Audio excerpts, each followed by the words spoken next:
ostiralean izango dela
Gugan bai zaude jauna, ta zure izen santua deitu baitugu zure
egiten gaitu.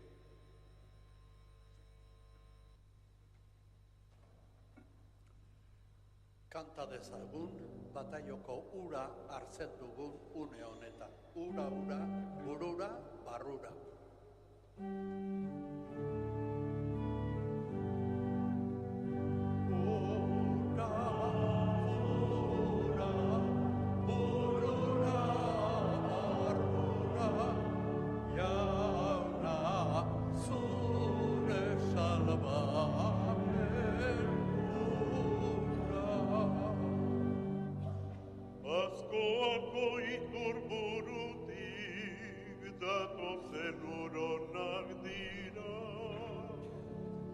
Baskoak salbamen betez, ibaika datoz herrira. Ura, burura, barrura, jauna, zure salbamen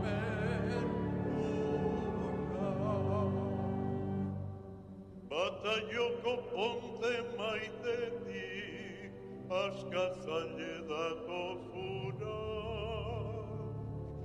Erabat berrituko gaitu, urauen espiritua.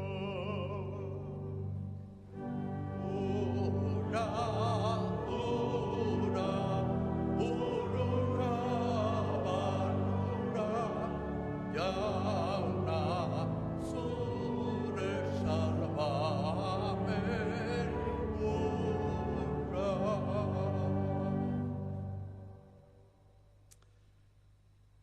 Kanta dezagun Pasko poza.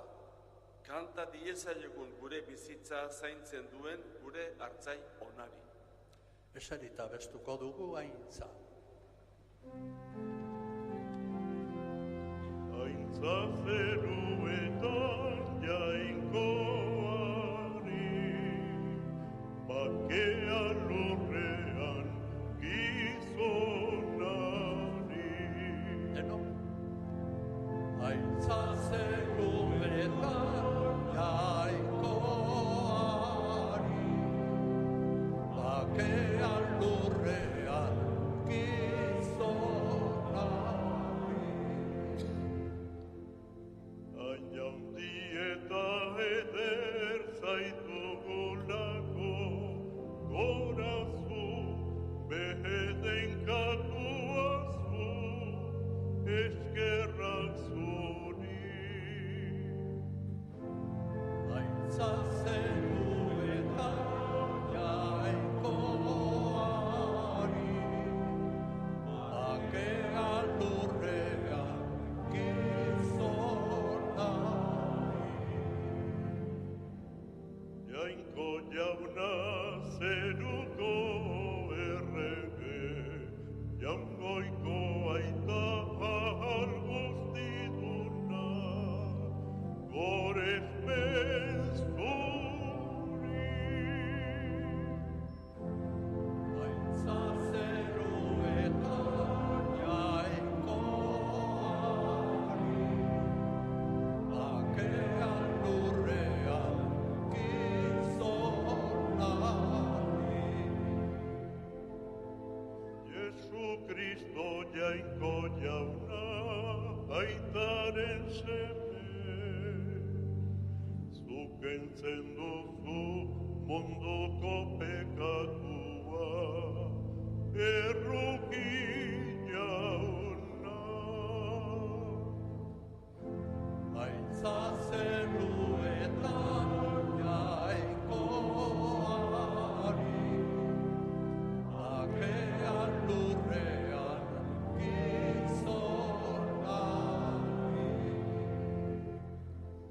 Zu bakarrik santuan, Jesu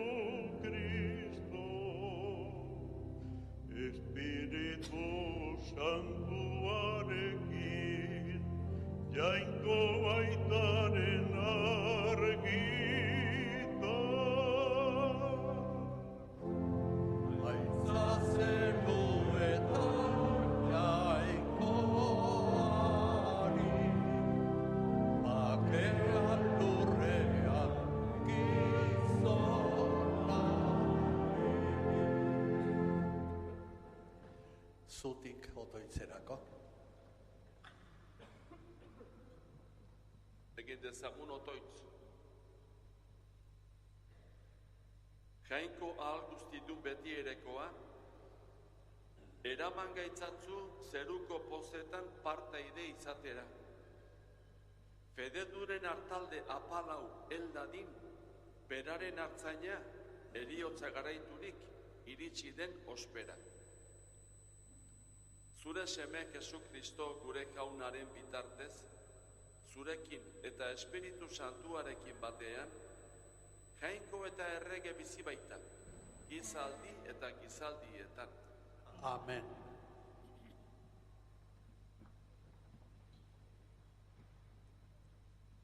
Evangelioa guk bezala pentsatzen ez duenari ere hotsegin dakioke. Berri onaren jarraitzaile borondate honeko nor nahi izan bai daiteke. Hala esango digu apostoluen eginetatik hartuko dugun irakurgaiak. No hay que justificar la actitud extraviada de nadie para ofrecer la buena noticia, solo insinuarla con actitud cordial, nos dirán los hechos.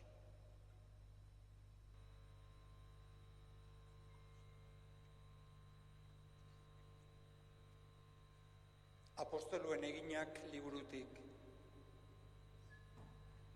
Pentekoste egunean, Pedrok honela hitz egin zien juduei.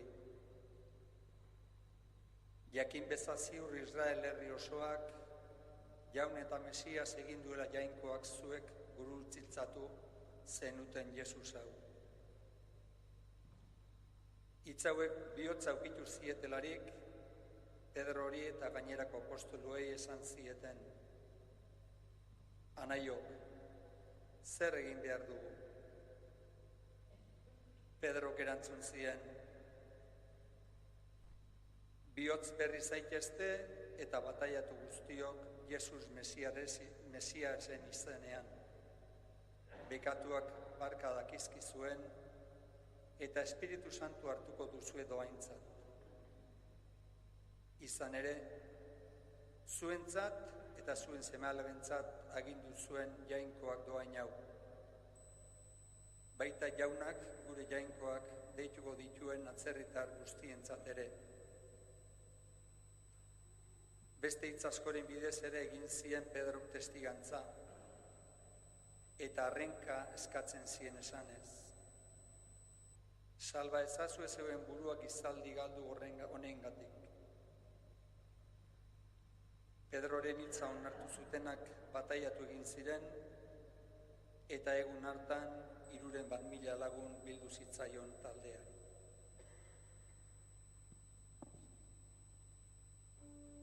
Jaunak esana,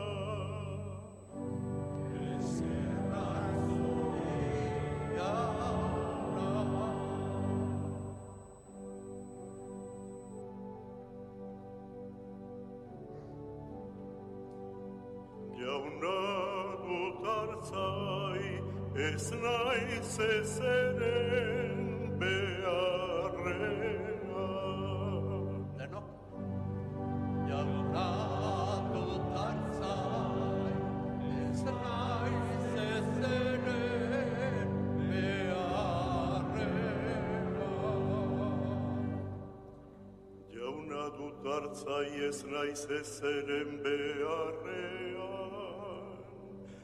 Larre gurietan etzan arazten nau, urbazter lasaira eramaten, eta indarrak berritzen. Jauna dut hartzai, ez naiz ezeren beharrea. Bide seguritik narama, bere izenari ore eginez. Ibai beltzen ilunean banabilere, ez naiz gaitzaren beldur, zu nirekin bai zaude, zure hartzain makilak lasaitzen nau. Jauna dut hartzai, ez naiz ezeren beharrena.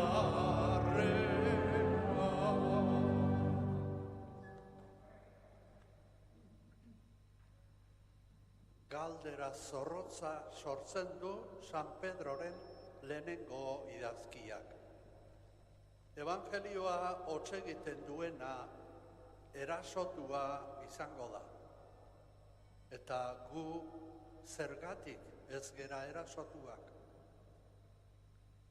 Sería muy sospechosa la situación de la Iglesia si al proclamar el Evangelio no tuviera que sufrir. Escuchemos la primera carta de San Pedro Apóstol.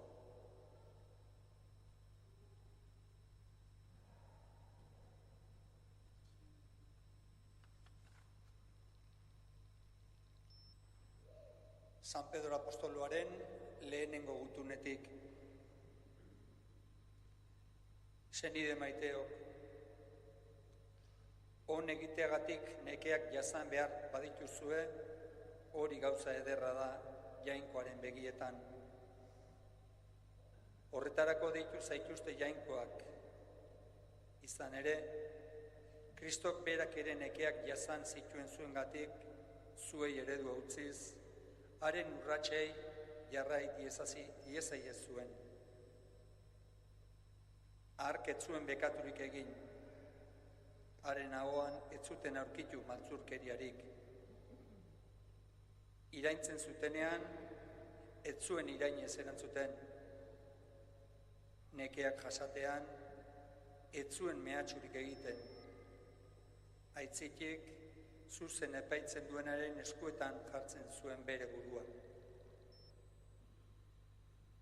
Gure bekatuak bere gain hartu eta gurutzera eraman zituen, gu bekaturako hilik zuzen bizi gaitezen. Haren zauriek sendatu zaituztete. Ardi galduak bezala zenbiltzaten, baina orain zeuen hartzain eta zaintzaia gana bihurtu zarete. Jaunak esan, Eskerrak zuri, jauna. Artaldearen ganako duen errukiak eta jarrera zabalak bereizten du morroia eta hartzaia. Eleizan gure arteko banaketek zer adierazi nahiko lukete. Jesusek berak argituko dizkigu gure galderak evangelioan. Ni naiz ardien hartzaia eta atea. Zintzo eta adi jarri behar dugu Jesusen hitz hori entzuteko zutik.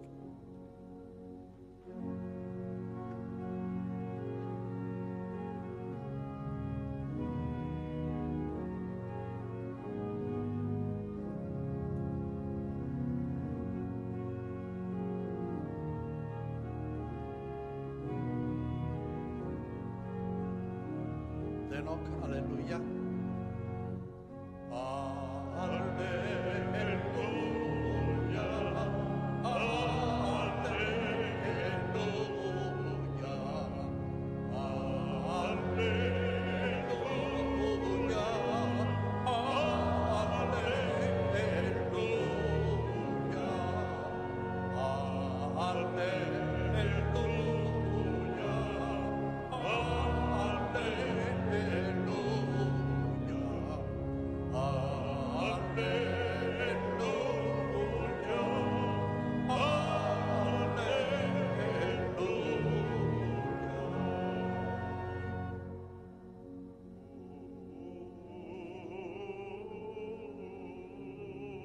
Ni naiz hartzai ona, dio jaunak.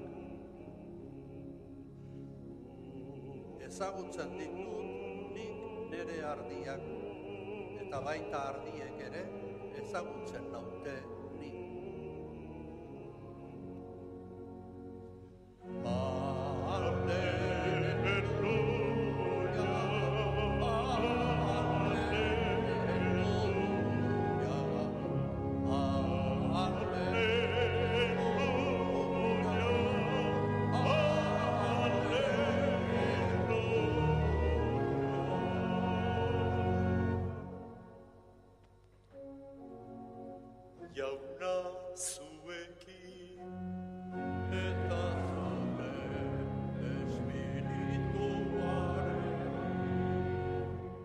Jesu Kristoren evangelioa San Joanen liburutik. Aintza zuri jauna.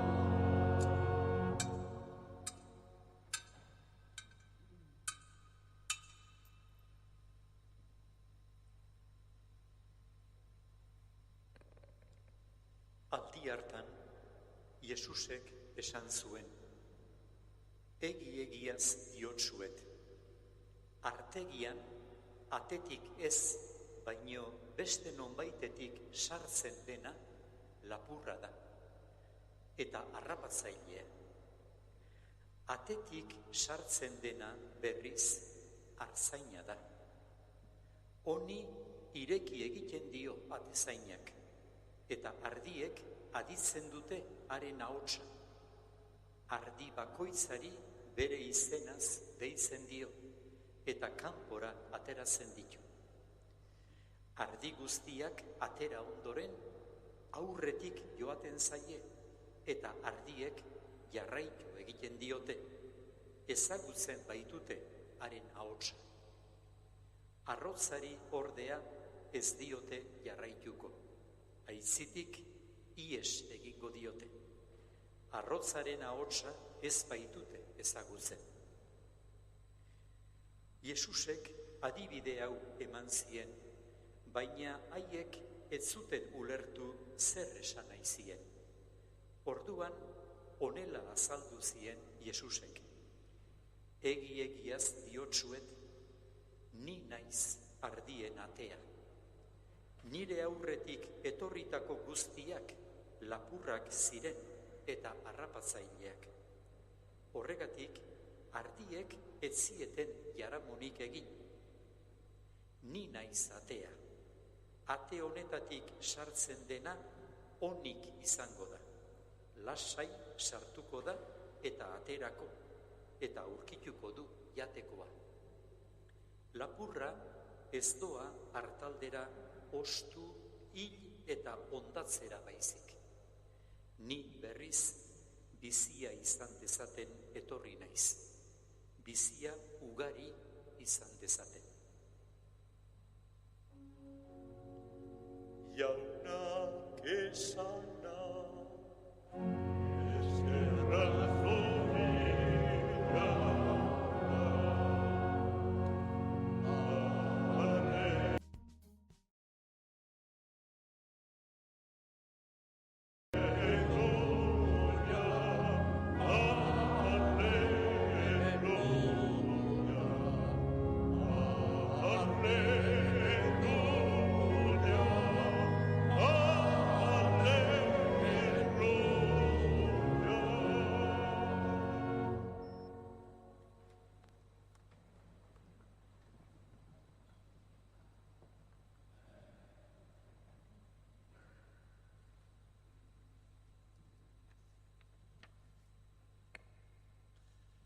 Kristau senideok, Paskualdiaren erdia ibilia dugu. Aurreko igandetako evangelioak Jesus piztua ikaslei agertu zitzaieneko kontakizunak dira. Eta hor nola gizon emakume haiek dena ilun bizitzetik guztia argi berriz ikusi eta bizitzera pasa ziren. Jesusen piztuerak bizi berria irekitzen digu gaur eta hemen guri ere. Gaurko evangelioan, Jesusek Jerusalemen zen batean farisearrei esandako hitzak entzun ditugu. Hitz horiek ez ziren batere ulertuak izan orduan, ez ikasle eta ez da beste inoren aldetik. Baina Jesusen piztueraren argitan, zentzu berri eta betea hartzen du Jesusek esandakoak. Eta gaur guri esanak dira, Jesusen ganako fedeak guregan duen eragina azaltzeko. Jesusek gurekin duen harreman berezi hau ez da bere taldekoak izateagatik,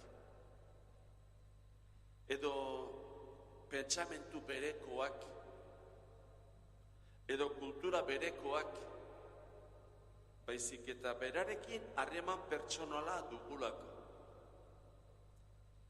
Ze gertadakiguke, eta askotan gertatzen zaigu, bere taldekoak izanagatik, berarekiko harremana pertsonala ez izatea.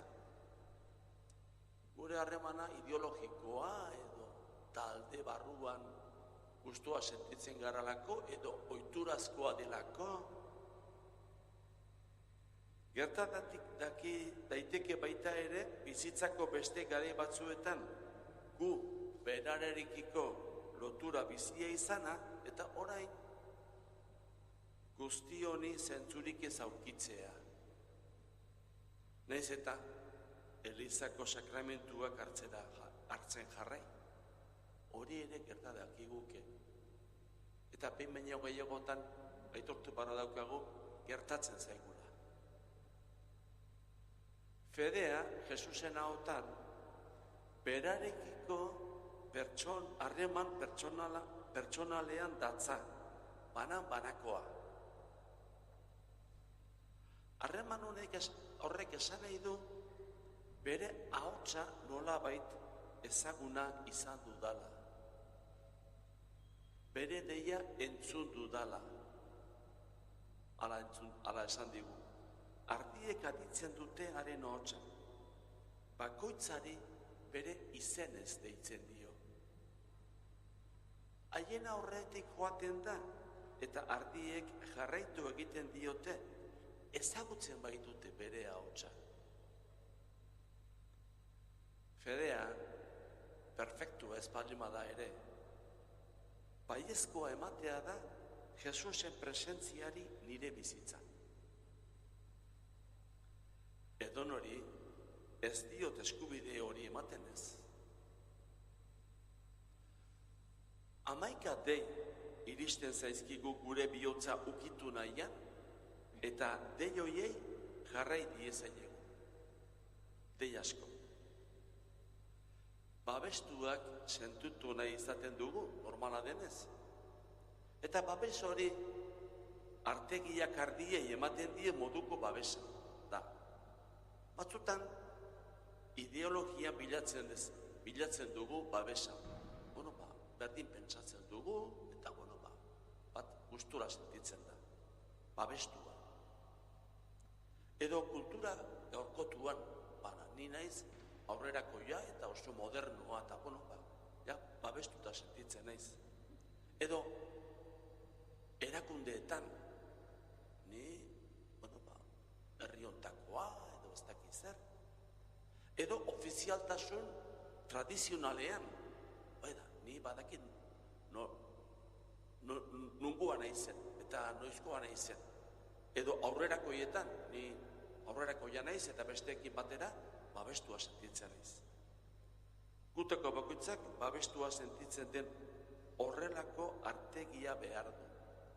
Baina, badator Jesus eta babesten gaituen artegi hortatik irten eta sartzen laguntzen digu, haize pixka bat hartzen geure barrutietatik kanpora. Garrantzitsuena ez baita sartu eto irtetea, bera baizik. Bere ardiengatik bizia ematen duen hartzaia. Ardiek bizia izan dezaten, eta bizia ugari izan dezaten. Hori entzun dugu. Nire gandik sartzen dena salbatuko da. Sartuko da eta aterako. Eta aurkituko du jatekoa. Talde hontakoa izan edo beste talde batekoa. Barrukoa edo kanpokoa. Guretarra edo beste numaitekoa. Ezkerra edo eskubia. Bera da importantea. Eta garrantzitsua da bere izen jakitea zerk, nork ematen digun bizia. Eta zeri deitzen diogun bizia. Askotan esaten da, ez da? I bizia izi. Zer esan nahi dugu bizi horrekin? Urteko purua, urte asko. Emozioen intentsitatea, gaur egun emozioa oso importantea da. Badirudi emoziorik ez bada ez dagoela ezer. Aberastasuna, eukitzea, ondasunak, segurantza, autorrealizazioa, amairik gabeko oporre moduko bizimodua, batera ardurari gabekoa, zer da bizitzea, zer da bizia? Edo akaso beste bide hauekin ez ote dago lotuagoa Jesusek dioen bizi hori? Maitatzen eta maitatua izaten jakitea, amore emanez askotan, eskuzabala izanez, elkartasunaz gozatuz, itxaropenaz eta fedez biziz, eta Jesus ezagutu izana batez ere. Ni bizia izan dezaten eta ugari izan dezaten etorri naiz. Hortara. Paskoa Jesusekin harreman berria izaten hasteko garai berezia da. Bera baita gure fede bizitzaren euskarria. Bera. Eta bide hau berriro hasteko gure izena, nire izena, esan dezan, eskatzen baldin badiot berari, jauna, esazu nire izena.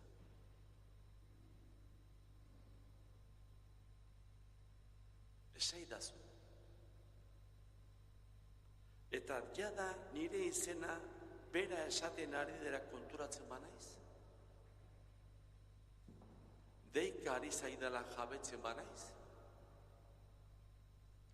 Adi alnago bere ahotsa niri zuzendua entzuten has nadin. Edo itxita nago. Ba, hau ere Paskoa da. Berari irekia bizitzea. Eta bere ahotsa entzun ala izateko bihotza irikite aukitzea. Gaur, hemen, gure bizimodu honen erdian. Aurrera goaz Paskoaldian eta oraindik ez dakigu zertara eramango gaituen Jesus berpiztuaren misterioak. Gure bihotzeko leihoak irekitzen badizkio. Ausartuko algara. Eskat diezaiogun bere grazia.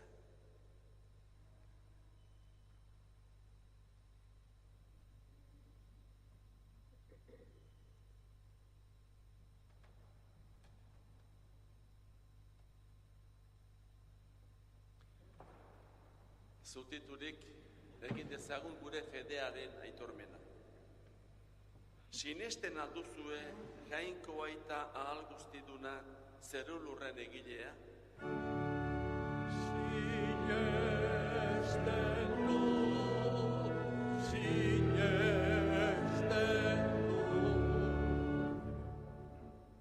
Sinesten alduzue haren seme bakar Jesukristo gure jauna, Maria Virginia gandik jaioa, oinazetan hila eta obiratua, hilen artetik piztua eta aitaren eskuinaldean jarririk dagoena.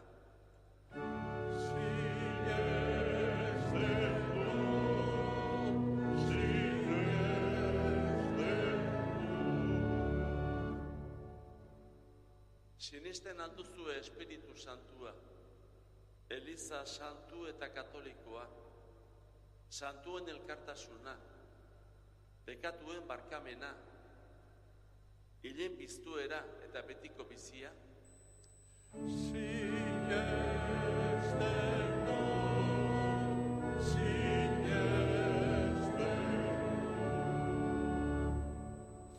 Jesu Kristo gure jaunaren aitak, gorde gaitzala aitortu dugun fede honetan, betiko bizirako.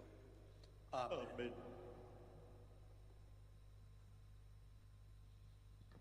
Gizadiaren bizi eta esperantza dugun Jesus berpiztuari egin diezaiogun otoitz bihotz guztiaz. Entzun jauna gure eskaria.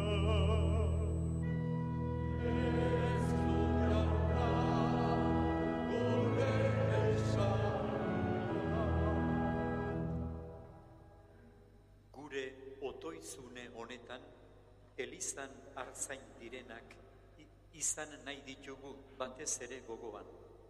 Aita santua, gotzainak, apaizak eta diakonoak. Eska dezaiogun jaunari. Entzun jauna, gure eskaria. Bokazioen eguna ospatzen dugun honetan, eskaditzagun apaiz eta erlijioso bokazioak bere berri ona zabaltzeko. Eska dezaiogun jaunari. Entzun jauna, gure eskaria. Munduko herri guztien gidari direnak ere izan ditzagun gogoan. Etenak eta borrokak gainditu eta tenok berpiztuaren inguruan hartalde zoriontsua osa dezagun. Eska dezaiogun jaunari. Entzun jauna, gure eskaria. Egigun otoitz geure alde eta geureen alde. Gure artean gehien sufritzen ari direnen alde. Munduko herri guztietan sufritzen ari direnen alde. Gure gaixoen alde. Eska dezaiogun jaunari. Entzun jauna, gure eskaria.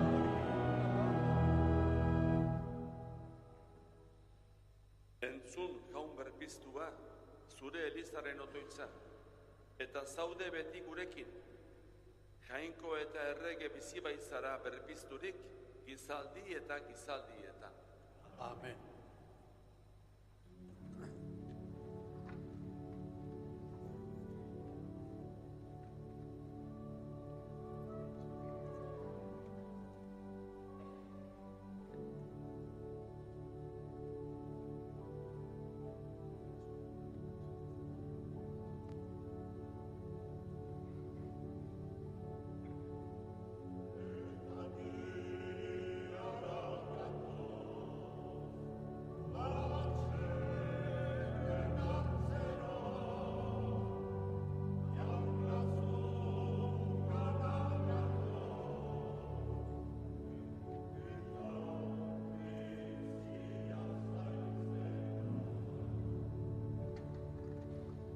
Bizitzak erromes garamatza, jauna zure biden, maitatzearen zauriak senda, zuk zure eskua dizkide.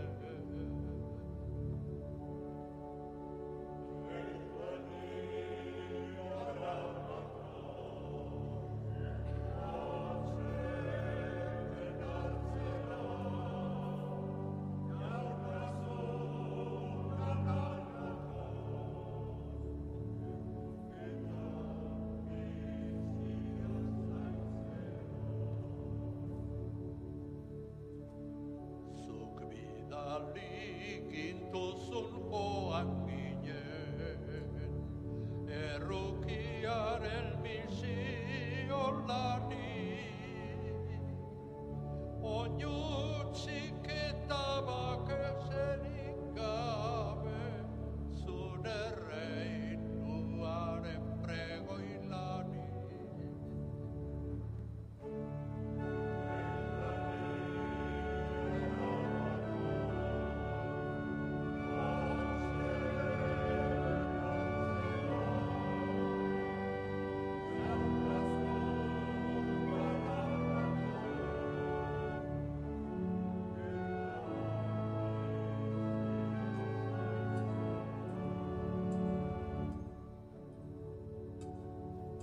Tatzen besoak nekatuta, ezinaren eguzkita, aurrera ezin eta atzera ezin, dena lehor egarrita.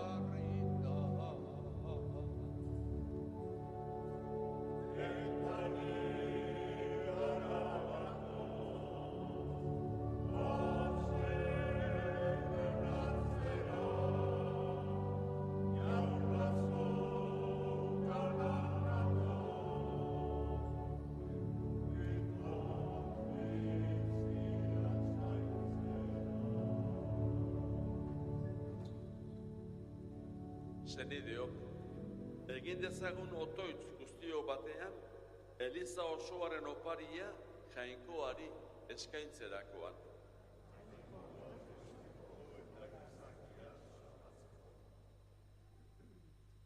Eskerrak ematen dizkitzugu beti Jauna, Pasko misterio honengatik. Egizu, etengabe gertaberritzen ari zaren gure erospenak, ekar diezagula betiereko poza. Jesu Kristo gure Jaunaren bitartez. Jauna zuekin, Eta zure espirituarekin, gora bihotzak, jaunagan dauzkagu, eskerrak jaungoiko gure Jaunari, egokita eta zuzen. egoki da bai eta zuzen, bidezko eta salbagarri, zu Jaun hori beti gorestea, baina poz handiagoz eta bereziki, Kristo gure Paskoa hila eta eskainia izan den aldi honetan. Bekatua eta heriotza ezerezturik, berak berritu du ondatua zegoen guztia, eta beragan izan dugu berriro biziaren betea. Horregatik, Pasko pozez gainezka daude gizon emakume guztiak mundu zabalean. Zeruko aingeru guztiek ere horregatik dute beti zure aintzaren gorespena kantatzen.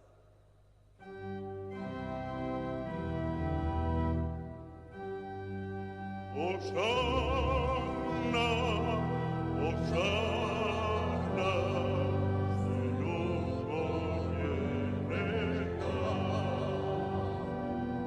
Hosanna, Hosanna, zeruko jenetan.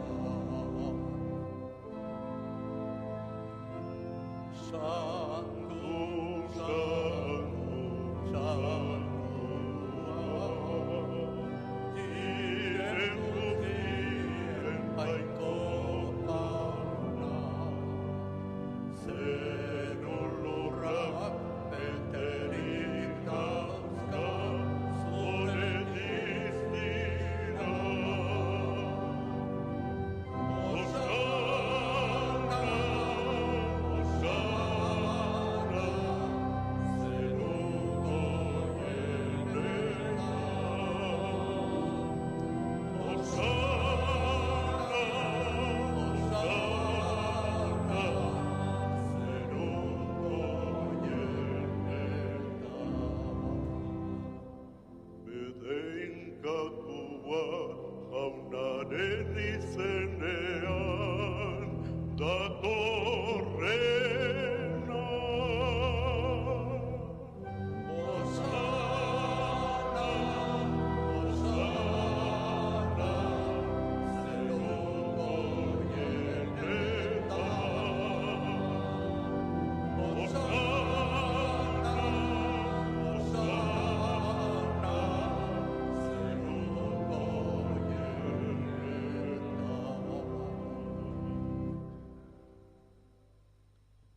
Santua zara bai Jauna, eta santutasun guztiaren iturri. Egitzazu bada santu ogi ardo hauek, zeure espiritua isuriz, Jesu Kristo gure jaunaren gorputz eta odol egin daitezen guretzat.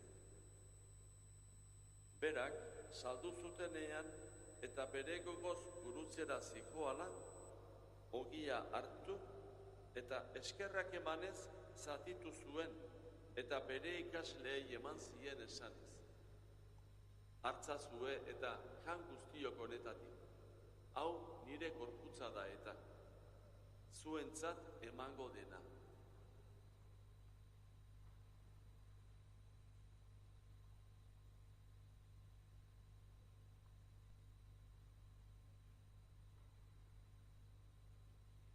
Era berean afalondoan, kaliza harturik, berriz ere eskerrak emanez, bere ikasleei eman zien esanez. Hartzazue eta edan guztiok honetatik. Hau nire odolaren kaliza da eta. Itun berri eta betikoaren odola. Zuentzat eta askorentzat, bekatuak barkatzeko isuriko dena. Egizue hau nire oroigarri.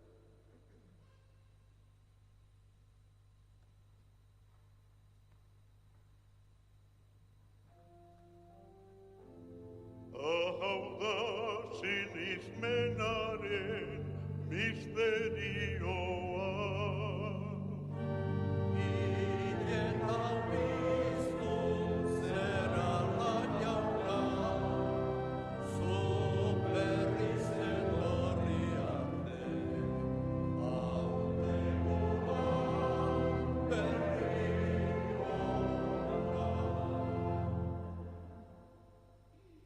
Horregatik, jauna, zure semearen eriotza eta piztuera gogoratuz, biziaren ogia eta salbamenaren kaliza eskaintzen dizkitzugu, zuri eskerrak emanez, aldarean zeure zerbitzari onartu gaituzulako. Apaltasun osoz eskatzen dizugu, Kristoren gorputza eta odola hartzen ditugunok, Espiritu Santuak bat egin gaitzala. Izan gogoan jauna, mundu guztian zabalduri dagoen zeure eliza. Gaur hemen bildurik, Jesu Kristo gure jauna piztu zeneko garai santua ospatzen ari den eliza. Eramazu maitasun osora.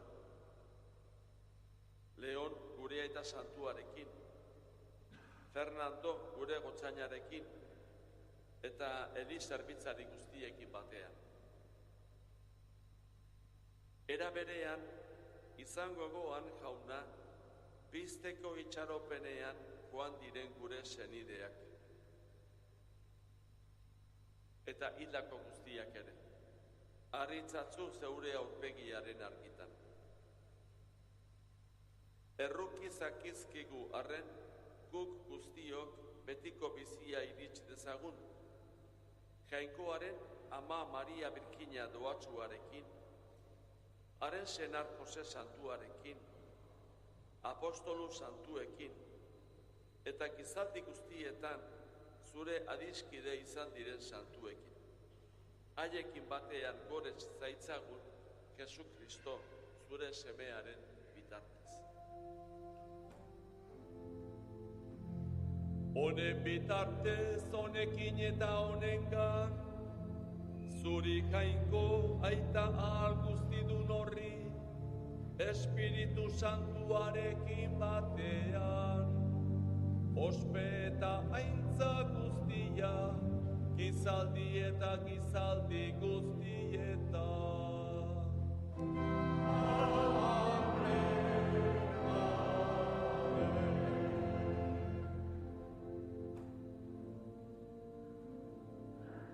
Salbatzaileak agindu eta erakutsiari jarraituz, beldur gabe kanta dezagun. Gure aita zeruetan zara, santu izan berezura, etor berri zure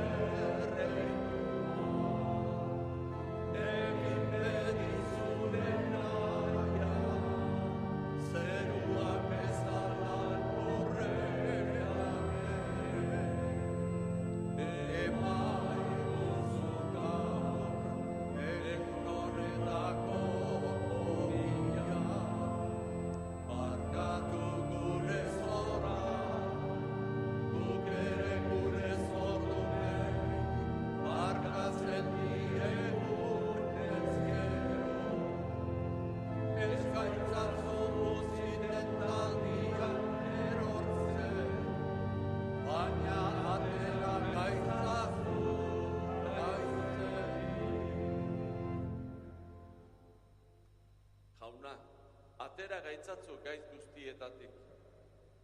Emaguzu bakea gure egunotan. Zure errukiari esker, pekatutik garbi bizi gaitezen, eta estualdietan sendo. Betiko zorionaren itxaropenean, Jesu Kristo gure salbatzailea noiz etorriko den zai gaudela. Zurea duzu erregetza, zureak ospeta indarra, orain eta beti. Jesus jauna, zer horrek esana da apostoluei. Bakea uzten dizuet, neure bakea ematen. Begira, zure Elizaren sinismenari eta ez gure pekatuei. Eta zure gogoa dan bezala, emaiozu Elizari, emaiguzu guri bakea, eman batasuna. Errege bizi baizara, gizaldi eta gizaldietan. Amen. Jaunaren bakea bedi zuekin. Eta zure espirituaren. Emaiogu bakea elkar.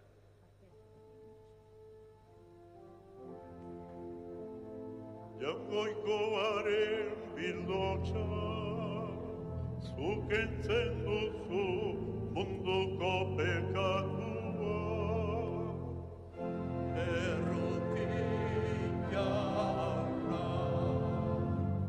Jaungoikoaren bildotxa, zuk entzen duzu munduko pekatua.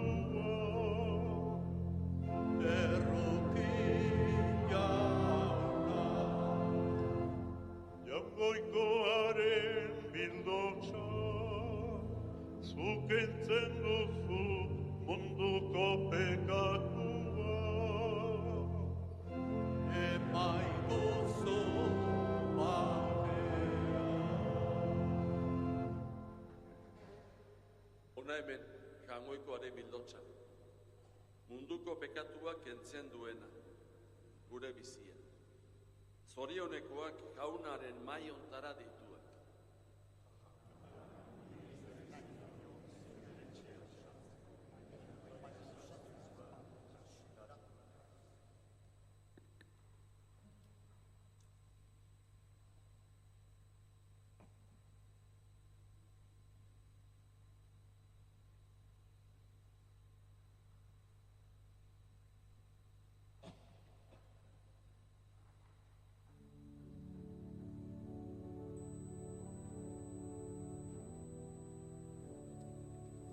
Gure ondoan jauna egon zaitez beti, kanta dezagun denok.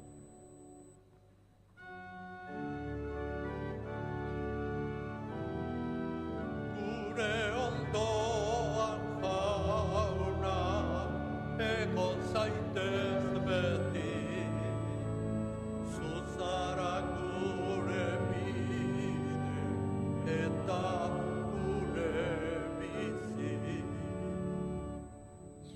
Zara jauna zu gure hartzain, eta gu zure hartalde.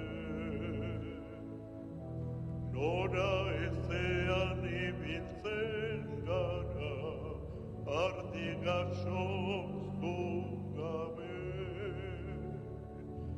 Nora ezean ibiltzen gara, ardigaxoztu gabe. Gure ondoan jauna egon zaitez beti, zuzara gure bide eta gure bizi. Zuk ezagutzen gaituzuten, zuzara gure hartzaio. Zure ondoan elkar maitatuz, gaitezela beti egon. Zure ondoan elkar maitatuz, gaitezela beti egon. Gure ondoan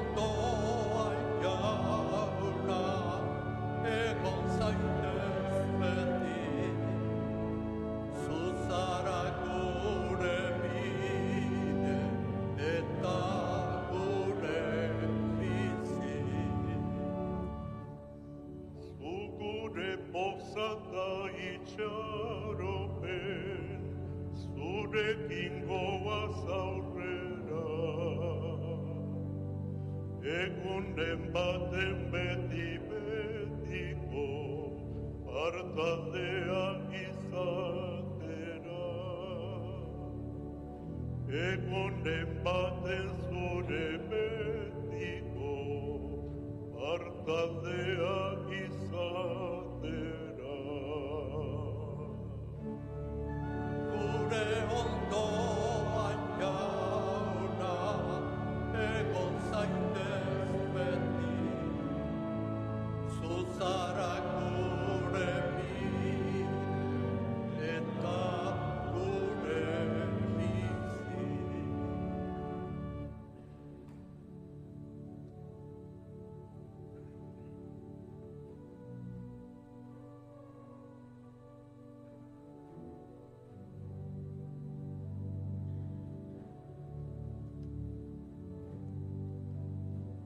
Egin dezagun otoitz.